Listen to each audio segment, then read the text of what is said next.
que nada, agradecerle a Juan Manuel Soaje Pinto y a la gente de TV1 por invitarme una vez más.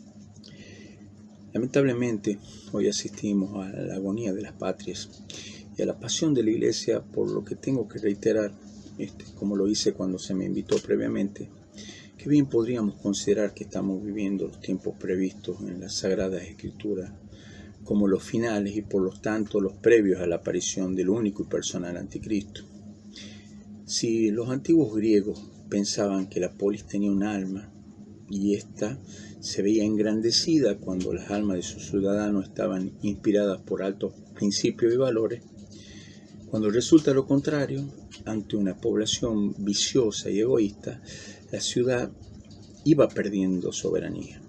Y algo similar podemos observar en estos tiempos, y no solo en Argentina, sino en el mundo entero.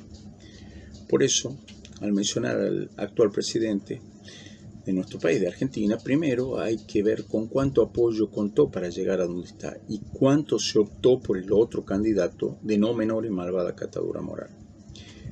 Con esto hago referencia al envilecimiento de los ciudadanos, eligiendo gobernantes en contra de los grandes valores fundacionales de nuestra nación, a fin de conseguir unas migajas del sistema. Cuando se vive eligiendo el mal menor, cosa que no es opción para un católico, es lógico que las sociedades se vayan pervirtiendo en un grado cada vez mayor y los gobernantes resulten el reflejo de los gobernados que lo eligieron, ¿no? Entonces, es un sinsentido lamentarse de las consecuencias omitiendo las causas. Así tenemos que el actual ocupante de la Casa de Gobierno dice odiar las banderas porque son como muros, mientras no tiene empacho en hacer flamear la bandera de Israel, incluso en el monumento de la bandera argentina. Milei hizo su primer viaje como mandatario a Israel, tierra con la que se siente identificado, en medio de un país en llamas en donde la gran mayoría de los argentinos apenas tienen para comer y comprar remedios o insumos básicos. En dicho viaje, el cual tiene que ver, como él mencionó, con intereses espirituales personales, Milei solicitó la reconstrucción del tercer templo de Jerusalén, que es el paso previo a la venida del Mesías hebreo, lo que implica una negación del verdadero y único Mesías, nuestro Señor Jesucristo. El mismo personaje que dijo cuando era candidato que él iba a liberar al pueblo de Israel. Y uno se podría preguntar de qué o de quién. Y sin embargo, tuvo un inmenso apoyo de la gente a pesar de promover una agenda en favor de intereses foráneos como su principal acción de gobierno. Y hablamos del mismo Milei que después de su viaje por su tierra santa fue al Vaticano de Bergoglio, en donde comulgó después de haber venido a rendir culto a la religión que representa la oposición esencial al catolicismo y el rechazo y escarnio de nuestro Señor Jesucristo.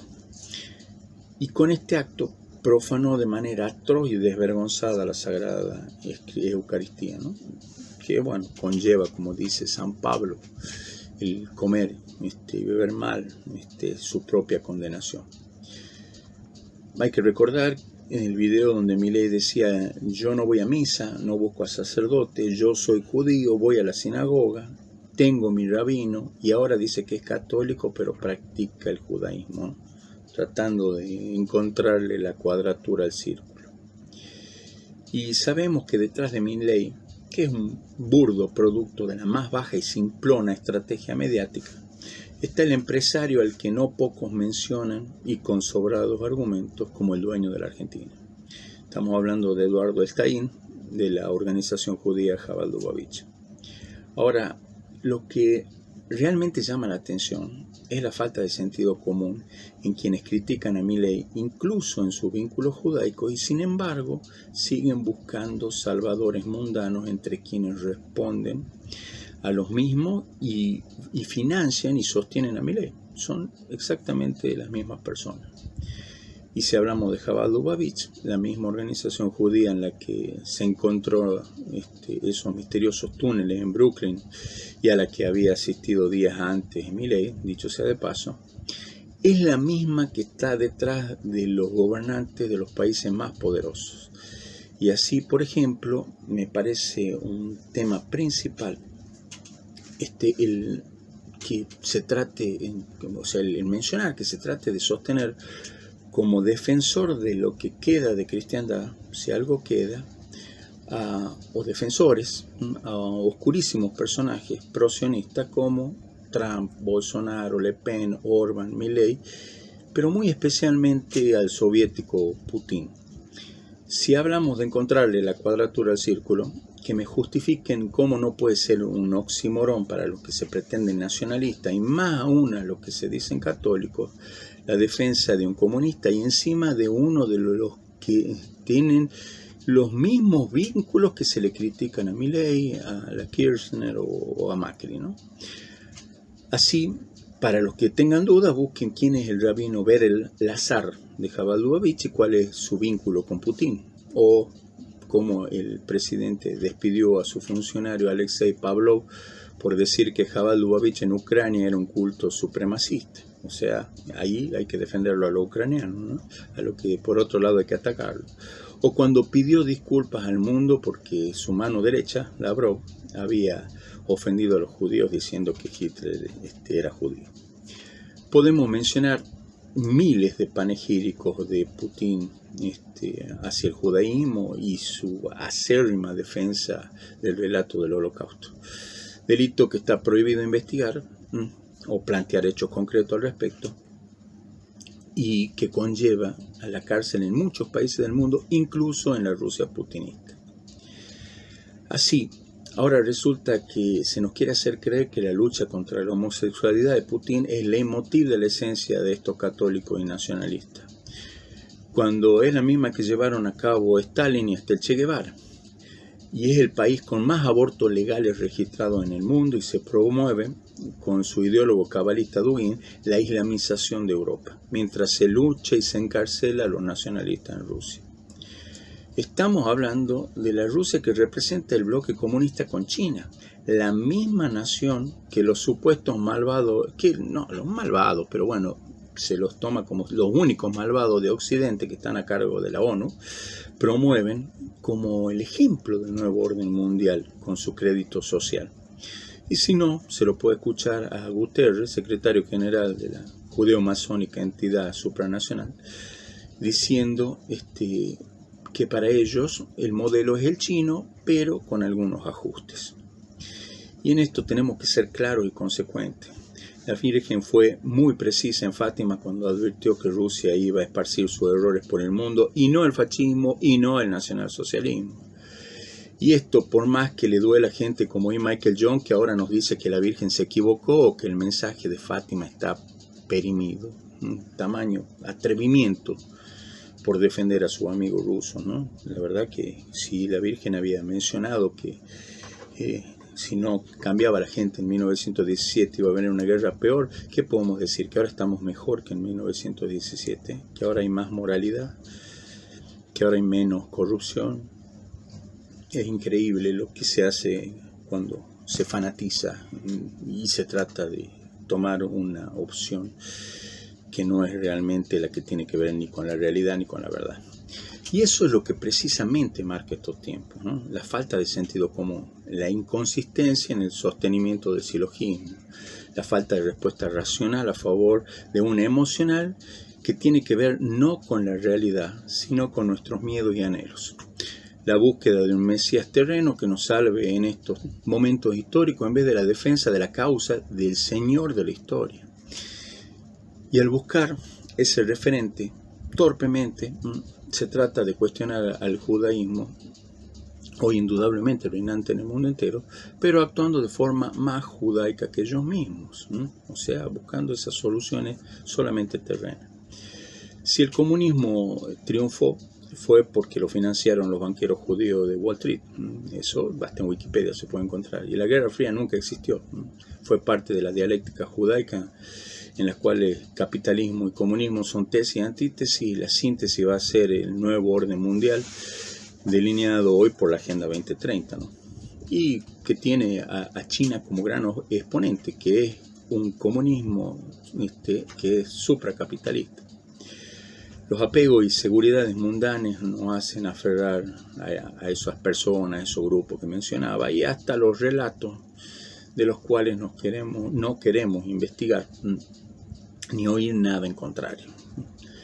Y así, redoblando la apuesta, insisto en que la búsqueda de la verdad hasta las últimas consecuencias, en la medida de las posibilidades de cada uno, va a ser la que nos lleve a quien se encarnó para redimirnos, y es la verdad misma, así como el único camino que conduce a la vida eterna. Por eso adelanté en mi página un extracto del libro en el que vengo trabajando hace años, en el cual demuestro que los pontífices del periodo de entreguerra trabajaron descaradamente a favor de los enemigos de la humanidad, y por eso hoy día vivimos la victoria de los buenos. Y así, por ejemplo, Benedicto XV, que odiaba los nacionalismos y era el secretario personal del masón cardenal Rampolla, terminó con el Sodalicium Pianem, establecido por San Pío X para limpiar el modernismo de los seminarios. Pío XI traicionó a los cristeros, una historia conocida, a los nacionalistas, a los del bando nacional en la Guerra Civil Española, y a los monárquicos católicos de la Acción Francesa. Algunas acciones similares ya venían de la época de León XIII, lamentablemente. Y tal vez el peor de todos, contra la creencia popular, para los que dicen odiar la OTAN y al Occidente, era Pío XII, que fue puesto en custodia desde joven por León XIII en manos de Rampolla. Él mismo era nieto de uno de los banqueros de los estadios pontificios relacionados con los Rothschild, que ya venían manejando la finanza vaticana desde 1837. Fue Pacelli, el mismo que fue a Estados Unidos a luchar contra el sacerdote nacionalista Charles Coughlin, que se oponía al traidor Roosevelt, ayudando en ese sentido el futuro Pío XII al perverso masón y genocida en su reelección, incluso alojándose en la casa del reconocido masón grado 33 Myron Taylor. Pío XII hasta bendijo a las tropas aliadas a pesar de las atroces y verdaderas masacres que se cometieron contra los cristianos europeos, y sacó un documento en contra del levantamiento del pueblo húngaro contra el comunismo, ¿no? Como si es que habría que aceptar o solamente rezar ante un gobierno intrínsecamente perverso, sin ningún otro tipo de acciones. Esto que planteo, para mí tiene que ver con la idea de terminar con esas seguridades mundanas que mencioné previamente, las cuales nos llevan a fanatizarnos y a poner nuestra confianza en un líder político, religioso, antes que en la verdad misma o en Dios. Sócrates decía que había que seguir a Dios antes que los hombres. Y el primer papa, San Pedro, también se ubica por debajo del Creador, diciendo que en igual sentido que se debe obedecer a Dios antes que los hombres. Si seguimos tratando de atacar o frenar las consecuencias omitiendo las causas, la nuestra va a ser una batalla perdida, sobre todo si se niega la realidad misma. Entonces pongamos nuestra confianza en nuestro Señor Jesucristo y nos dispongamos al buen combate, por más soledad que Él mismo conlleve. Y conlleva esa soledad. Son pocos los que son capaces o quieren ver la realidad tan dura y tan cruel como realmente lo es en este momento. Por último, quiero mencionar que la publicación a la que me refiero respecto a los pontífices en el periodo de entreguerra, iban a integrar a modo de apéndice el libro del camarada, hermano y amigo Jorge Camacho Ruiz, reciente y trágicamente fallecido, el cual en su trabajo había pretendido hacer un manual de nacionalismo especialmente para jóvenes, que espero que se pueda publicar póstumamente, por lo que quiero manifestar mi gratitud y mi recuerdo a este gran hombre, así como solicitar oraciones por su eterno descanso y también oraciones por toda su familia. Muy agradecido. Decir siempre la verdad primero tiene un precio. Pero todos los días, en cada programa, en cada reportaje, en cada esclarecimiento, descubrimos que decir la verdad vale la pena. Decir siempre la verdad tiene un precio. Pero cada vez que recibimos tu apoyo, entendemos que seguir luchando vale la pena. Dependemos de tu ayuda. TLV1, toda la verdad primero.